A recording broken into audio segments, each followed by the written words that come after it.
Okay comrade, ഞാൻ ചോദിക്കുന്ന ഒരു കാര്യം, ഇപ്പൊ ഈ സച്ചിദാനന്ദ മാഷിനെ പോലുള്ള ആളുകൾ CPIM-നോട് ഇത്തരം ഒരു അഭിപ്രായം പറയുന്നത് അതിനോടുള്ള ഏതെങ്കിലും നിലയ്ക്കുള്ള ശത്രുതാ മനോഭാവം കൊണ്ടല്ലോ.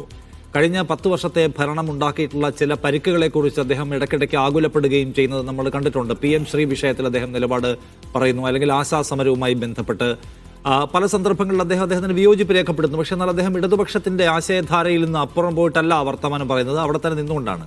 ഇപ്പോൾ തുടർച്ചയായ ഭരണം സഖാക്കൾക്കിടയിൽ ചില കുഴപ്പങ്ങൾ ഉണ്ടാക്കിയിട്ടുണ്ട്, അധികാരത്തോടുള്ള ആഗ്രഹം ഉണ്ടാക്കിയിട്ടുണ്ട്, അല്ലെങ്കിൽ ജീർണതയുടെ ചില ഘടകങ്ങൾ അരിച്ചരിച്ച് കടന്നു വരുന്നുണ്ട് എന്ന വളരെ പോസിറ്റീവായിട്ടുള്ള ഒരു വിമർശനത്തെ, ക്രിയേറ്റീവായിട്ടുള്ള ഒരു വിമർശനത്തെ എടുക്കാൻ ലെഫ്റ്റിന് മനസ്സുണ്ടോ? അല്ല, വിമർശനത്തെ ഒന്നും ആക്ഷേപിക്കേണ്ട കാര്യമില്ല. സൈബർ ആക്രമണമൊന്നും ആരും ന്യായീകരിക്കുന്നത്.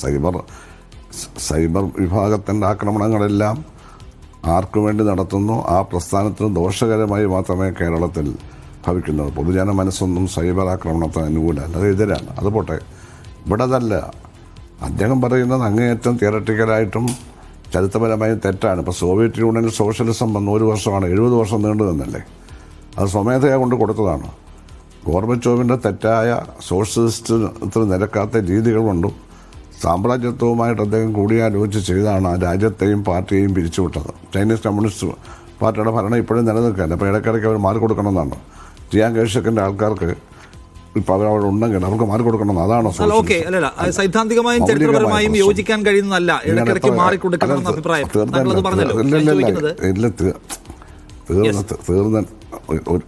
ഒരു കാര്യം കൂടെ അത് കഴിഞ്ഞത് ചോദിച്ചോളൂ. എത്ര കാലം ഭരിച്ചു എന്നുള്ളതല്ല, ഭരിച്ച കാലത്ത് നിങ്ങൾ നാടിനു വേണ്ടി എന്ത് ചെയ്യുന്നു? സ്ഥിരമായി നല്ല ഭരണം കാഴ്ചവെച്ചാൽ എല്ലാ വിഭാഗം ജനങ്ങളെയും യോജിപ്പിച്ച് വോട്ട് ചെയ്യാത്തവരെയും ശത്രുക്കളായി കാണാതെ നല്ല നല്ല കാര്യങ്ങൾ ചെയ്ത് പാർലമെൻ്റ് ഡെമോക്രസിയിലെ ഭരണഘടന അനുവദിക്കുന്ന എല്ലാ കാര്യങ്ങളും ചെയ്ത് ഒരു അഴിമതിയും കാണിക്കാതെ പ്രാപ്തിയുള്ള നല്ല ഭരണകർത്താക്കളെ കമ്മ്യൂണിസ്റ്റ് പ്രസ്ഥാനം മുന്നോട്ട് വെച്ച് എത്ര കാലം ഭരിച്ചാലും അവർ തെറ്റ് ചെയ്യത്തില്ല. അങ്ങനെയുള്ള ഗവൺമെൻറ്റുകൾ രൂപീകരിച്ച് അങ്ങനെയുള്ള ഗവൺമെൻറ്റുകൾ നല്ല നിലയിൽ പ്രവർത്തിക്കണം. മറ്റേമല്ല പ്രശ്നം, മാറി മാറി ഇരിക്കുന്നതല്ല, നല്ല കാര്യങ്ങൾ ചെയ്യണം. കമ്മ്യൂണിസ്റ്റ് മൂല്യങ്ങളുടെ പൂർണ്ണത കൈവരിച്ച ഒരു ഭരണകൂടം ഈ സംസ്ഥാനത്ത് ഇപ്പോഴുണ്ട്, അത് തുടരണം എന്നാണ് താങ്കൾ പറയുന്നത്? എന്നൊന്നും ഞാൻ പറഞ്ഞിട്ടില്ല. കമ്മ്യൂണിസ്റ്റ് മൂല്യങ്ങളുടെ പൂർണ്ണത കൈവരിച്ചൊന്നും ഞാൻ പറഞ്ഞില്ല. ആ കാര്യമൊന്നും പറഞ്ഞില്ല. അതല്ലല്ലോ പറഞ്ഞത്. ഒരു ഗവൺമെൻറ് തുടർച്ചയായി ഭരിച്ചാലും കുഴപ്പമില്ല.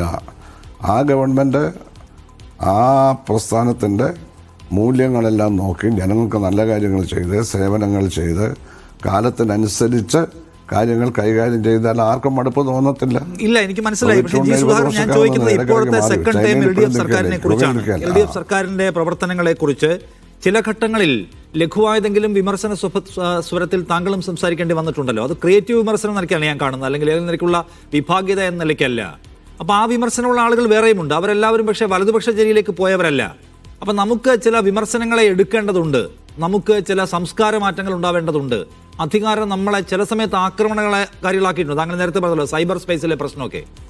അതിനെ നിങ്ങൾ പോസിറ്റീവായി എടുക്കുന്നുണ്ടോ, അതോ സച്ചിമാഷിനെയൊക്കെ സമ്പൂർണ്ണമായും തള്ളുകയാണോ? അതോ ഞങ്ങൾക്ക് 10 വർഷം പൂർത്തിയാകുന്ന മനുഷ്യർ ഇടപെടുന്ന ഒരു സ്ഥലം നിലയ്ക്ക് ഭരണകൂടത്തിന് കുഴപ്പങ്ങൾ വരാം, ആ കുഴപ്പങ്ങളെ അഡ്രസ്സ് ചെയ്യാനുള്ള ബാധ്യത ഞങ്ങൾക്കുണ്ട്, അത് ജനങ്ങളുമായി പറയുന്നതിൽ ഞങ്ങൾക്ക് ഈഗോ ഇല്ല എന്ന ഒരു പൊസിഷൻ ഉണ്ടോ? അതോ വി ആർ വെരി പെർഫെക്റ്റ്, ഞങ്ങൾക്ക് ഒരു പ്രശ്നമില്ല എന്നൊരു നിലയിൽ പോവുകയാണോ നിങ്ങൾ?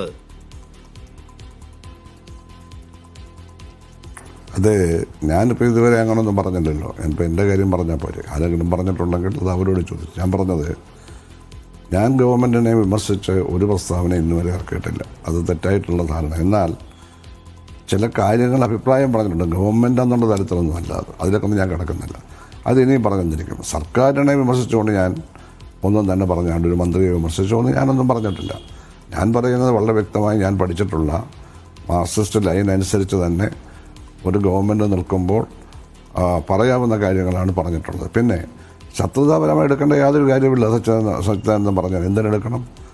പക്ഷേ അദ്ദേഹം ലോകചരിത്രം മുഴുവൻ മനസ്സിലാക്കിയിട്ടല്ല പറഞ്ഞത്. അദ്ദേഹത്തിന് ഇപ്പോഴത്തെ ഗവൺമെൻറ്റിനോട് താല്പര്യമില്ല, അത് വ്യക്തമായി. അപ്പോൾ ആ ഗവൺമെൻറ്റിനെ വെച്ചുകൊണ്ട് അദ്ദേഹം മൊത്തത്തിൽ വിശകലനം ചെയ്യത് ഈ ഗവൺമെൻറ്റിൻ്റെ തകരാറ് ഇന്നതാണെന്ന് അദ്ദേഹം ചൂണ്ടിക്കാണിക്കണം.